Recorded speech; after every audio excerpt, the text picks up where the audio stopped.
Can you tell us a little bit about how difficult and how complex assessing reading comprehension is? Especially if we're talking about it as a process and not Right. a product. Wow, that's even more complicated. Exactly, exactly. And historically, for over 100 years, the way that we've assessed reading comprehension is by asking questions after someone's done reading, right? Mm, And the problem with that, it's twofold. One, you're not getting at that process, you're only kind of getting at the end state. But even more importantly, once you ask a question, you can change what it is that someone has understood from what they read. So, so tell it, me more. basically, we could ask questions about inferences that one might have made while they were reading.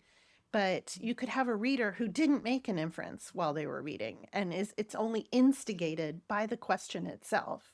When we Mm, ask sort of, why did Harry hide under the invisibility cloak, right? They might not have been thinking about what was motivating Harry, but once we ask that question, suddenly you can think, I wonder why.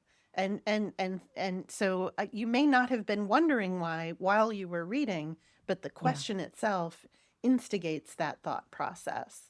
So it's a really challenging task, and there's a reason that we've been assessing it in the same way for over 100 years by asking questions after reading, because people have had a really hard time improving upon that.